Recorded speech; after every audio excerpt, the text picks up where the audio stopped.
Alors guys, nous allons essayer d'éclairer un chouïa vos lanternes par rapport à la situation du club.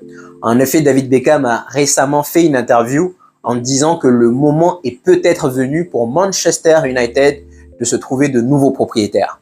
Il a ensuite rajouté qu'il connaissait les personnes susceptibles de nous ramener au sommet. Nous allons faire un tout petit peu d'histoire. Pourquoi? Parce qu'au jour d'aujourd'hui, il y a encore des personnes qui vont vous dire « Je suis mancunien, mais la présence des Glazers ne me dérange nullement pas. » Chose qui est une aberration pour moi, une chose très contradictoire. Et je vais vous dire pourquoi. Derrière moi, vous avez Joel et Abraham Glazers, fils de Malcolm Glazers. Ces gens-là sont des malotrus, des malfrats, des vils faquins, des personnes indéfendables. Et vous devez savoir que tant que ces personnes seront à la tête de notre club, nous n'irons nulle part. Nous allons affronter les mêmes problèmes encore et encore et encore. Alors, pour la petite histoire, en mars 2003, Malcolm Glazers, donc père de ces deux-là, décida d'acheter 2,5% des parts de Manchester United pour une somme de 11 millions de dollars. À l'époque, c'était assez insignifiant, ça ne dérangeait personne. Sauf que rapidement, il a gravi les échelons et il est passé donc de 2,5% à 54%, puis 75% et enfin 100% en mai 2005. Maintenant, je vais vous dire quelle est la stratégie qu'il avait employée. Ils sont allés voir les banques en leur disant « Écoutez, nous voulons être propriétaires de Manchester United. C'est un grand club et c'est un club surtout capable de vous payer à long terme. » Donc, ce que nous allons faire, nous allons endetter le club. Rappelons que Manchester United n'avait pas de dette avant cela depuis 70 ans. 70 ans que nous avions zéro crédit. Ils sont venus acheter le club et mettre la dette sur le dos de Manchester United. C'est-à-dire, du jour au lendemain, nous nous sommes retrouvés à 630 millions de dollars de dette. Le problème dans tout ça, c'est que quand vous prenez un appartement, vous payez au fur et à mesure. Chaque mois, vous payez ainsi de suite. Sauf que là, nous sommes en 2023 et la dette est, tenez-vous bien, de 840 millions de dollars. C'est-à-dire qu'en 18 ans, la dette n'a jamais été payée. Nous payons chaque année des dividendes, des intérêts, de 77 millions à la banque chaque année. Du coup, ça, c'est totalement bénéfique pour la banque parce que nous payons donc, nous avons fait un calcul rapide. Nous avons pris une dette de 630 millions de dollars. D'accord? Et nous payons donc 77 millions de dollars depuis 18 ans. Si on fait 10 ans, ça fait 770 millions. C'est-à-dire que là, nous avons payé quasiment 2 fois le prêt sans payer le prêt. Je ne sais pas si vous réalisez ce que je suis en train de vous dire. Nous avons pris 630 millions d'euros de dette et en termes d'intérêt, nous payons donc 77 millions de dollars chaque année. En 10 ans, ça fait 770. Si on doit dire 18 ans, en 20 ans, ça va faire quasiment 1 million 400. Un peu moins d'1 million 400 puisqu'il reste encore 2 ans. Donc, nous avons payé quasiment 2 fois la dette du club sans payer la dette. Donc, du coup, là, c'est totalement bénéfique pour la banque. Pourquoi? Parce que chaque année, chaque mois, chaque année, ils prennent 77 millions, encore et encore, et la dette reste encore intacte. Donc, ça, c'est le volet financier. Vous vous rendez compte? Jusqu'à aujourd'hui, nous avons des problèmes. Chose que nous n'avons pas avant. Sur le domaine des fans, à l'époque, il y a eu énormément de manifestations, des arrestations, parce qu'il y avait les policiers qui étaient là. D'ailleurs, Sir Bobby Charlton était venu s'excuser par rapport à l'accueil hostile qu'ils avaient bénéficié, donc les Glazers. Il s'est excusé pour dire que ce n'est pas normal. Et tenez-vous bien, les meilleurs fans aujourd'hui sont allés créer leur propre club et ne sont plus à Manchester. À l'époque, moi j'étais petit, je comprenais pas, honnêtement, l'image qu'ils véhiculaient, qu'ils voulaient faire passer. Mais aujourd'hui, je comprends totalement. Nous n'avons pas de dette. Aujourd'hui, nous avons 630 millions, 840 millions de dettes précisément. Et en 18 ans, nous avons payé 0 de dette. Et les 77 millions, bien sûr, que l'on paye chaque année, ce n'est pas sur le dos des Glazers, c'est sur le dos du club. C'est Manchester United qui paye encore et encore et encore. Donc là, Admettons que cette année, nous avons besoin peut-être d'acheter un défenseur central. Si nous n'avions pas de dette, on aurait pu facilement mettre ces 77 millions pour un joueur. Sachant que donc ça fait donc 18 ans qu'on aurait pu mettre 77 millions sur un joueur. D'accord.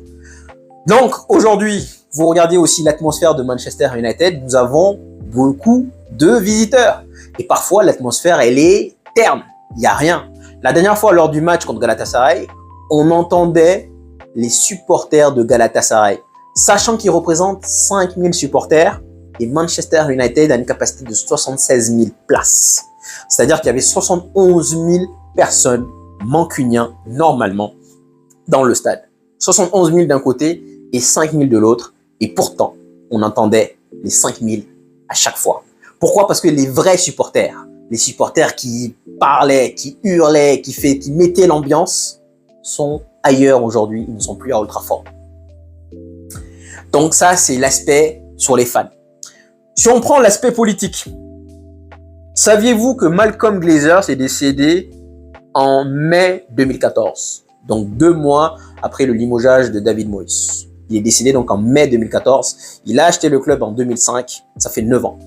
En 9 ans, Malcolm Glazers n'est jamais, au grand jamais, venu à Old Trafford. C'est pour vous dire à quel point il s'en bat les steaks. Complètement. Maintenant, ses enfants essayent au moins d'implanter une nouvelle image, d'incarner une nouvelle image. Ils sont venus quand même 4 fois. 3 fois à Old Trafford et 1 fois au Parc des Princes, donc le jour où on avait éliminé Paris 3-1. En revanche, ces mêmes Glazers sont propriétaires d'un club de football américain aux États-Unis qu'on appelle le Tampa Bay.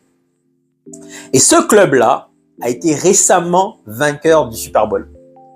Et tenez-vous bien, ils vont régulièrement dans les stades avec les écharpes supporter leurs équipes. Pourquoi? Parce que là, ce sont des vrais supporters. Mais comme nous sommes une vache à lait, ils s'en foutent complètement de nous. Et je répète, tant qu'on aura ces gars-là à la tête du club, on n'ira nulle part.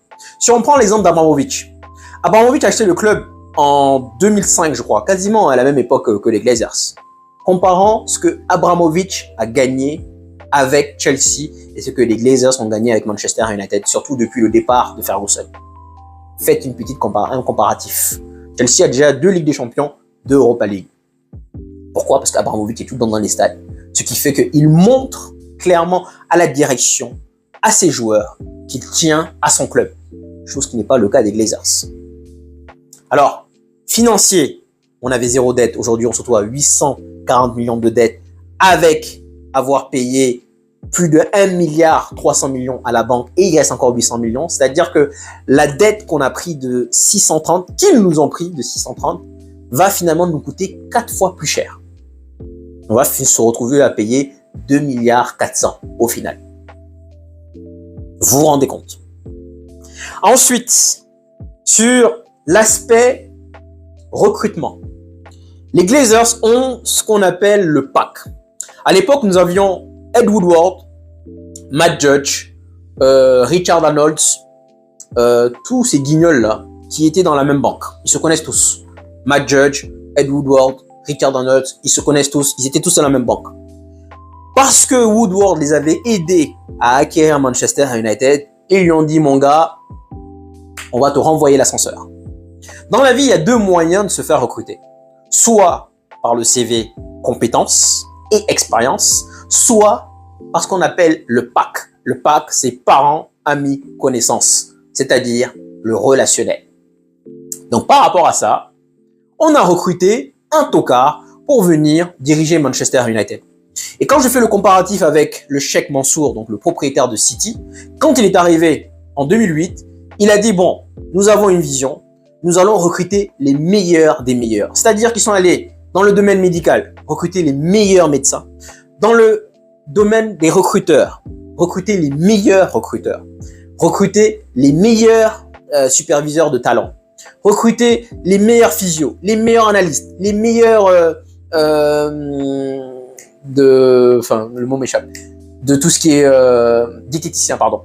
Ils ont recruté les meilleurs dans chaque domaine. Aujourd'hui, nous, on se retrouve avec Ed Woodward, Andy Cardinal, qui sont des banquiers, qui sont peut-être bons dans leur domaine en termes de banque, commercialement parlant, puisque quand même, il faut quand même souligner le fait qu'ils ont ils ont rendu vraiment la marque Manchester United de façon mondiale. Mais ce sont les compétences qu'ils ont. Cela signifie que dans le domaine sportif, nous sommes nuls. Conclusion, chaque fois que nous voulons un joueur, déjà, nous devons attendre que Chelsea, City, Real de Madrid, Barcelone, PSG mettent la lumière sur le joueur avant nous de nous intéresser à lui. Pourquoi? Parce que nous n'y connaissons rien. Maintenant, si on nous dit que City est dessus, peut-être que c'est un bon joueur. Et c'est là que nous allons attaquer. Sachant que le joueur a déjà parlé avec plusieurs clubs, les autres clubs sont déjà en avance, donc nous avons perdu du terrain. Qu'est-ce qu'il faut faire? Il faut donc surenchérir. Et le seul argument que nous avons, c'est parler au joueur en lui disant « Écoute mon gars, viens chez nous. Si tu viens chez nous, on va te donner 21 millions d'euros par an. » Sancho par exemple. Sanchez. Et bien d'autres. Le seul argument qu'ils ont, puisque ce sont des banquiers, c'est l'aspect argent. Viens chez nous, on te donne 21 millions. Pourtant, à Manchester United, nous avons eu énormément de stars. George Best, Dennis Law, Bobby Charlton, Paul Scholes, Wayne Rooney, Van Nistelrooy, il y en a eu énormément. En plus de cela, Old Trafford est une atmosphère mythique, est censée être une atmosphère mythique, est censé être un stade mythique. Tout ça sont des arguments. Mais comme ils ne les connaissent pas, la seule chose sur laquelle ils vont négocier, c'est l'argent. Donc, tout le personnel que nous avons, en dehors des gens qui tendent le gazon, parce que ça, par contre, il faut dire qu'ils sont bons, tout le personnel que nous avons, ce sont des tocards. En termes de recrutement, on est nul. Dans le domaine médical, on est nul. La preuve, on a énormément de blessures, énormément de blessés. Qui est-ce qui les embauche? Glazers. C'est-à-dire que les Glazers, en plus de nous avoir endettés, en plus de ne jamais venir dans le stade, recrutent aussi des incompétents. Ce qui fait que ce club n'avance pas. Nous avons besoin d'un nouveau propriétaire pour venir couper les têtes et recommencer à zéro. Aujourd'hui, le fait que Rashford, tous ces gars-là deviennent des superstars alors qu'ils n'ont rien gagné, c'est problématique. Parce que dès le discours de prolongation ou même quand on veut un joueur, le discours n'est pas le bon. Pourquoi? On dit au joueur, écoute, si tu viens, tu auras de l'argent. Ce qui fait que le joueur n'a pas faim. Quand il arrive, gagner les trophées, c'est pas son souci. Ce qui l'intéresse, c'est gagner de l'argent. La preuve, on le voit. Après une défaite, ils vont nous faire un petit tweet. Oh, nous sommes désolés d'avoir perdu. On fera mieux la prochaine fois. Et la seconde d'après, ils sont zappés. Ils sont passés à autre chose. Donc, tant qu'on aura des guignols de service pour aller recruter des joueurs, on va continuer à payer cher parce qu'on n'est pas capable de les trouver. Ça, c'est un. On n'est pas capable de trouver le futur de Messi, futur Ronaldo. On n'est pas capable de les trouver puisqu'on est nul. Et c'est la raison pour laquelle même il y a des égos, il y a énormément de problèmes. Donc, ça fait 4 aspects que je viens de souligner. Politique, financier, sportif et même atmosphère qui font que les Glazers sont problématiques, nuisibles pour Manchester United. Alors, les personnes qui me disent que ouais, la présence des Glazers ne me dérange pas, c'est qu'il y a un problème. Vous ne savez pas ce qui se passe.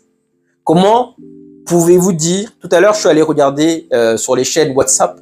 Aujourd'hui, sur la chaîne de Manchester United, il y a 1,7 million d'abonnés.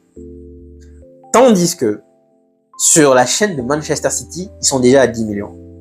Pourtant, s'il y avait un club de Manchester, c'est normalement United. À l'époque, Robinho, quand il allait à Manchester City, il pensait qu'il venait à Manchester United. C'est pour vous dire. C'est pour vous dire. Aujourd'hui, nous nous retrouvons avec City qui est à des années-lumière de nous. Et on va rester dans le même train, encore et encore. On va virer Ten Hag, on va emmener notre entraîneur, on va amener d'autres joueurs. On sera toujours dans la M tant que ces Glazers seront présents. Les mecs s'en foutent. Et le comparatif que je vous ai souligné, c'est que leur club de football américain aux États-Unis a été champion récemment. Et je crois que depuis qu'ils sont propriétaires, ils ont été champions assez régulièrement. Je crois que c'est la 4e ou la 5e fois. Ils sont dans les stades. Ils aiment leur club. Mais nous, c'est juste vache à lait. Ils s'en battent les steaks de nous. royalement.